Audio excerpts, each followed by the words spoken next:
Hello, my name is Christy Taylor, and this is my final project for Interpersonal Communications, HSCO 508, and it's for Liberty University. And I am looking forward to sharing this presentation with you. I've learned a lot over the course of the past 8 weeks, and I'm excited to share how I have discovered how to be an effective and empathetic listener. So this is the agenda that we're going to cover today. I'm going to talk to you a little bit about who I am. I'm going to talk to you about the meaning of interpersonal communication and what that entails. I'm also going to talk to you about my overarching goal for interpersonal communications and how critical it is that communication plays an important role in enlarging our conversation with others and achieving our goals. I'm going to talk to you about my background in behavioral blend and how it influences the way I communicate with others. I'm going to talk to you about communication barriers and the challenges that I have discovered in the ways I communicate with others. And then lastly, I'm going to talk to you about, share with you some resources that I found that were very helpful in developing my effective and empathetic communication skills with others. These resources have been very helpful to me to help me provide a strategic action plan that I can implement moving forward and how I can overcome any communication barriers that I might face. And of course, last is the strategic action plan that I have put together that I plan to implement to help enlarge my my conversation with others to achieve my overarching goal. So those are the things that I'm going to cover with you today. Let's start with an introduction of who I am. So I have been married for 21 years to a wonderful husband. I will never forget the time that he told me that he asked me to promise him, this is when he was 19 years old, mind you. He asked me to promise him that out of all things that I would always communicate with him. And that has always stuck with me. We've been married 21 years, have a great marriage. Again, he is my best friend. I'm also the mother of 4 beautiful children, and I try to communicate well with them. But as I've noticed over the course of this past 8 weeks, there are things that I need to fix. I seem to be in the level 2, level 3 mode a lot when I'm listening to my kids, and I want to get to a level 1 with them at all times. In regards to my schooling, I have an MBA from Franklin University, and I'm currently pursuing a master's in human development from Liberty with a cognate in Christian life coaching. Interpersonal communications will be a must for coaching clients through their life issues.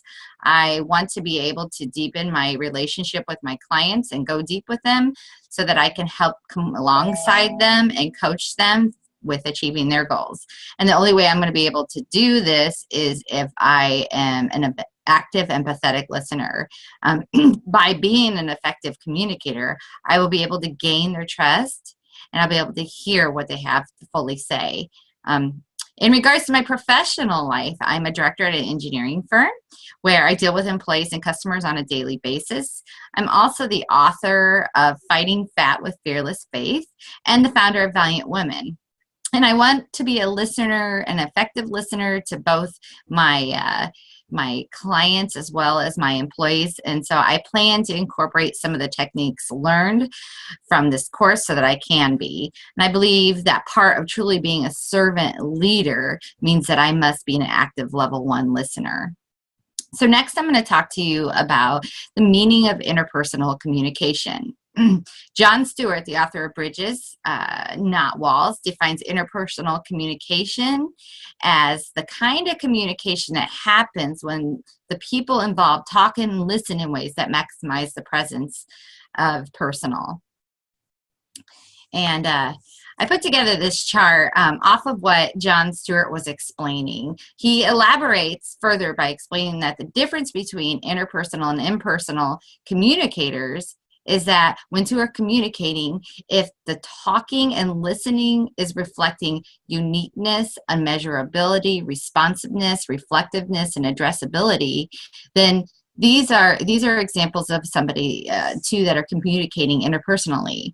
Now, if it's reflecting, the giving and receiving is reflecting interchangeability, measurable aspects, reactivity, and reflectiveness, and imperviousness, then the communication is being considered impersonal. Next, I want to talk to you about the importance of effective communication. You know, God created human beings to be able to effectively communicate with one another. Interpersonal communication is how relationships are established. This is why interpersonal communication is so important. If effective communication is not occurring, then relationships are not being built strongly as they should. People need to follow the James 1:19 command of having open ears and a controlled tongue. James 1:19 is, my dear brothers and sisters, take note of this. Everyone should be quick to listen, slow to speak, and slow to be angry. Now I want to talk to you a little bit about my overarching goal. My overarching goal for my life is to become an effective, empathetic level 1 listener so that I can serve others to my fullest capacity and be the listener God intends me to be. According to Madeline Burley Allen, the author of Listening, The Forgotten Skill, there are 3 levels of listening. First, you have level 1, empathetic listening, which is what I want to do at all times. There's level 2, which is just hearing the words people are speaking. And level 3 is listening in spurts. And I find myself quite often, as I had said before, at a level 2 and a level 3, where I'm just not really fully mindfully listening. And I want to get to a point where I am completely fully taking in what the talker is expressing and being very intentional about my listening skills. This is critically important to interpersonal communication because this is how you gain people's trust also, and this is how you build relationships. I want to be a servant leader that God expects me to be with my customers, my employees, my family, and my loved ones. In order for me to do this, I need to practice being at a level 1 listening mode as often as possible. So this is a little bit about my behavior and my background blend. Behavioral blend is when one of the 4 patterns of the distemperament model of human behavior intermixes with one another. It represents the way an individual thinks, feels, and acts in regards to how others perceive them and how they view themselves, and also how they react to certain circumstances with people. Now, understanding one's own behavioral blend can help an individual be able to adapt to events in life that unfold on their journey. Once an individual understands their own behavioral pattern, then they'll be able to know what makes them tick. And they'll understand what their strengths are and their weaknesses are when it comes to communication. My behavioral blend is an ID. This is expected of me perspective. I'm a very determined and driven individual, and I'm also very influential. I had to be careful of what I say because people take it seriously, and they take it so I have to really, really be careful what I say. But this fits well for me because I'm a motivational speaker. But when it comes to listening, I struggle. I'm also above midline for This Is Me. And I'm definitely an overachiever, and I'm always up for a good challenge, and I expect a lot of myself, and sometimes this pressure is too much that I put on myself. So after taking these, the Uniquely You profile that Carbonell provided, I realized how a way for me to enlarge my vision, or my conversation, sorry, is to slow down a bit and listen fully to what individuals are saying. Me being in a leadership position, I need to be very adaptable to taking a step back, slowing down, and letting others lead. So, and at the end of the slide, I put people with ID behavioral patterns tend to not be good listeners, yet tend to solve problems their way, which is right in alignment with what a rescuer listener would portray. I talk about this because I am definitely a rescuer when it comes to listening. And this slide here is the first course text material that I want to cover. And I felt that these course materials and texts have been very valuable resources for me to use in developing my communication skills.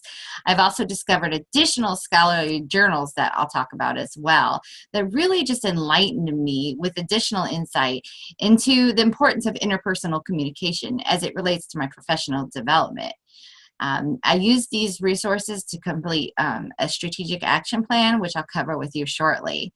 So, Listening, The Forgotten Skill by Madeline Burley was a great resource to me. The key takeaway from this course material was that I learned that I am a rescuer mode listener quite often when it comes to listening to my clients and my customers. I am often trying to come up with a solution in my mind instead of fully listening to what the talker is trying to completely express to me. I'm only half listening a lot of times, and I realize this now because I'm trying to solve the problems in my head, and a lot of times I end up interrupting. Burley Allen highly stresses that rescuers often give wrong advice. And so I got to be very careful with this. I need to fully listen to what my clients are saying before I come to some preconceived solution in my head. So the listening response system analysis is an assessment that I took that just really showed me that I am definitely in the rescuer mode quite often. I did score high in asking informational, in the informational response area. I quite often ask questions before they even fully express what it is they're wanting to say, but this causes me to interrupt them. So this didn't surprise me at all. According to Burley Allen, an advice response is one that offers advice to the talker by trying to solve their problems and does not rationalize what the talker is saying. So I am right in line with that. So I do believe that I flow quite often in the level 2, again, in the level 3 area, because I'm not fully listening to what they're saying. I'm too busy trying to rescue them.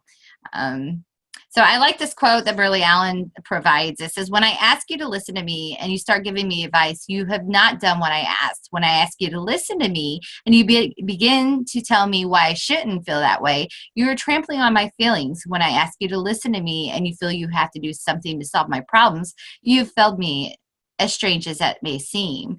That quote stuck with me was a big impact on me because that is me.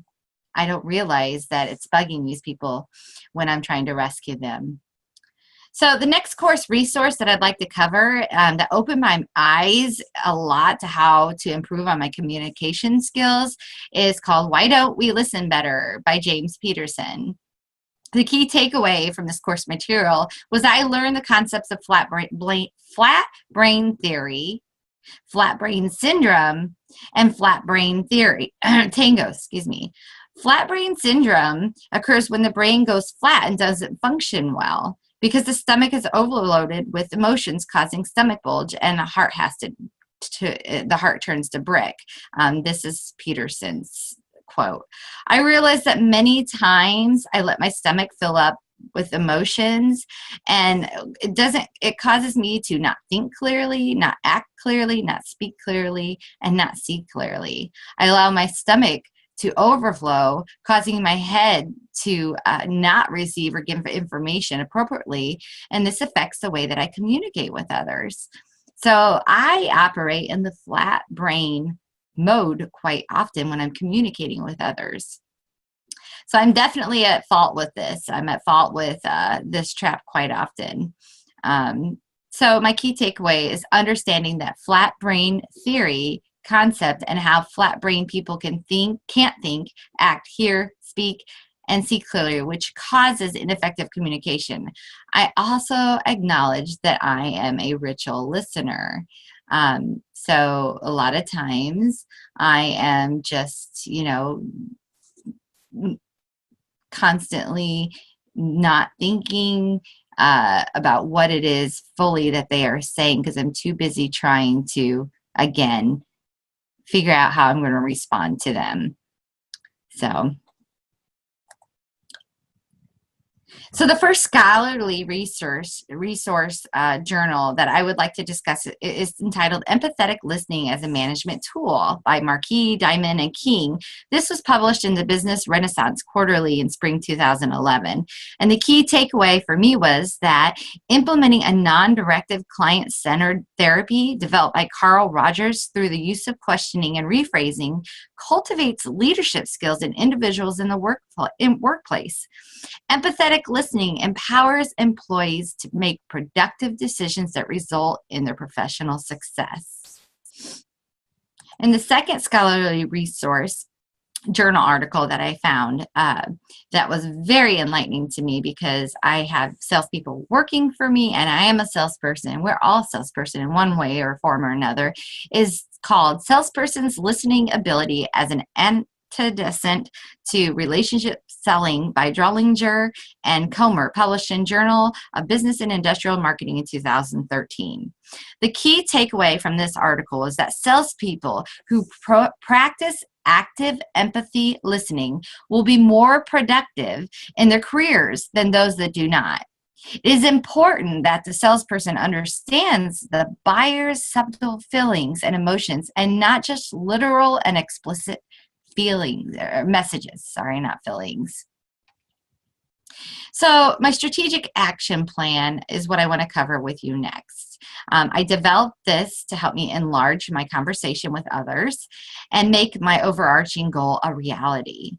So first, I will practice taking meaningful notes. I am not a good note taker. And Burley Allen suggests that we need to do this. I struggle with this quite often. I have reviewed several ways to take notes and the most effective way to do so. And I'm still coming up with a plan that will work for me. One thing I need to do is learn how to write down keywords and not full sentences when people are speaking to me. I want to be able to be able to relay to them after the meeting what I got out of the meeting, but I want to make sure that it's accurate. So this is important to me. Second, I will practice holding my rebuttal, and I'll watch for hot buttons, as Burley Allen suggests. I have been focused a lot on the skill. I've chosen to be mindfully aware not to interrupt when people are speaking, and I'll continue to practice this. And third, I will practice keeping an open mind and asking questions for clarification. But I want to, when I go to ask questions, I want to make sure I do so at the right time. Again, I told you earlier that I interrupt a lot when I ask questions, and sometimes this irritates the person that's trying to express to me what they fully have to say. So this is something I'm going to continue to practice and work on. Fourth, I'll practice on capitalizing on the thought and speed and summarizing also. I've been working on summarizing with clients, as I had said before. I feel like this is a way to hold me accountable to my listening skills, to make sure that I'm listening to what they truly have to say fully. I know that if I take a note and send it to the client afterwards, I want it to be as on target as it's supposed to be. So lastly, I will practice. I will continue to practice all of these listening skills. I want to be a servant leader God created me to be, which means that I have to make sure that I'm fully listening to what it is they are saying. And my goal, again, is to be an active empathetic level 1 listener. In summary, the journey of me becoming a more effective and empathetic level 1 listener has been so intriguing to me. I'm becoming more helpful to others, and I'm deepening my relationship with them. But I also want to learn to be able to truly listen to what God has to say to me. I feel like for so long I've been more about me speaking to God and not truly listening to what He has to say to me. So in conclusion, I have this final quote that says, God gave us 2 ears, but only 1 mouth. Some people say that's because He wanted us to spend twice as much time listening as talking. Others claim it's because he knew listening was twice as hard as talking. I'm so grateful that God realizes that we struggle with listening, but I'm also so grateful for this course and the skills that it's provided me to be able to become a more empathetic and effective listener that God wants me to be, so that I can be the servant leader that I want to be for others. Thank you so much for listening to this presentation. I hope you've enjoyed it. I truly have enjoyed this course, and I hope you have a great day. God bless.